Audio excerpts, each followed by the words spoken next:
Salutations, my Fallout lovers. It is Matty here today with a Fallout 4 news update that is both exciting and surprising. So basically, I know we're going through the launch of Fallout 4's Automatron DLC, but that did not stop Reddit user William Wallace 2K14 from diving into the DLC files of Fallout 4 and uncovering brand new information on Fallout 4's big landmass expansion arriving in May, Far Harbor. And what's really exciting about this information is that it's coming straight from the files in the game, which means it's much like the survival mode details that Bethesda recently promoted when they were released, meaning that Bethesda is most likely aware that these files are here. Also, I will toss it out there that mild spoiler warning: if you don't want to know anything about this DLC, you probably shouldn't be watching Onward. Now, without further ado, let's read the post, which will be linked in the description down below. It starts off by William saying, "So I was using the Bethesda Archive Extractor program and just randomly going through the Fallout 4 files, extracting cat meshes and shit, and my heart stops when I see a folder named DLC 03, which is obviously Far Harbor,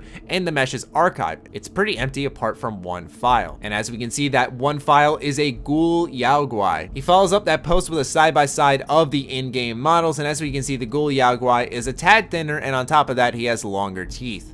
Now, what exactly is a Ghoul Guai? You'd imagine that's something that would be introduced in Fallout by now, but it's actually not, because most of us assume that each Guai was essentially a Ghoul Guai from the pre-war. But basically, what the addition of a Ghoul Guai does is kind of switches it up, where now we know Guai can breed, but now Ghoul Guai are likely like Ruska, the Wonder Bear from Point Lookout DLC from Fallout 3, which are the ones from the pre-war. Essentially, this is probably an idea that Bethesda didn't think of back then, but is now implementing here today. But, you know, it's a Ghoul Guai. That's nothing really crazy exciting, just a new creature in the Fallout universe. But what's even more exciting is when he did some more digging and found a squid texture map, which obviously means that there's going to be underwater creatures for us to fight in the upcoming Far Harbor DLC. And this is really exciting. We can easily tell this is obviously a squid based off the tentacles, but nonetheless, this is really cool because, like I said, this does mean underwater combat in Fallout 4. And if we're going to be fighting underwater, that most likely means underwater exploration of some form. Which brings us to our next point, which is the one that's going to blow a lot of people's mind, is when he said,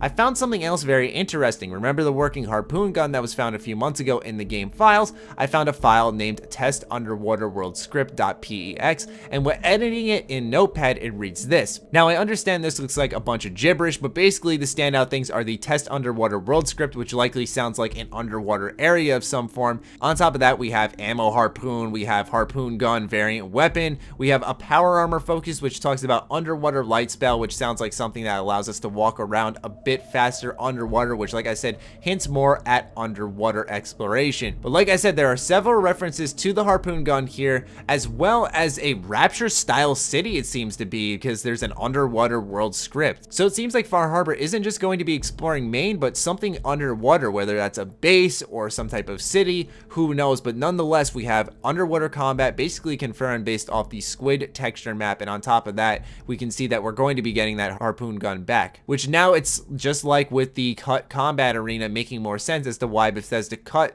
the harpoon gun in Fallout 4, is because right now it really doesn't make too much sense to have a harpoon gun in Fallout 4 since there really isn't any underwater combat. But now we're getting a DLC which is going to seem to have some big focus on underwater combat in some way or form. But nonetheless, I figured I'd get this in all of your sub boxes as soon as possible before we all get engrossed in Automatron DLC and I start flooding your sub boxes with videos on those. I'm really curious as to your thoughts on these. Once again, a big thanks to Reddit and user William Wallace 2K14. You are an MVP, my friend, and a lot of Fallout fans are going to be thanking you, especially myself. For now, we have a lot more to speculate about, a lot more to talk about, and I'm really excited to see how the rest of the community responds to this. Other than that, be sure to follow me on Twitter, like me on Facebook, ladies and gentlemen. The links are in the description box below. Be sure to check out SugarBomb.com, the place by Bethesda fans for Bethesda fans. Other than that, my Fallout lovers, stay sexy, stay active. I love you all. Peace.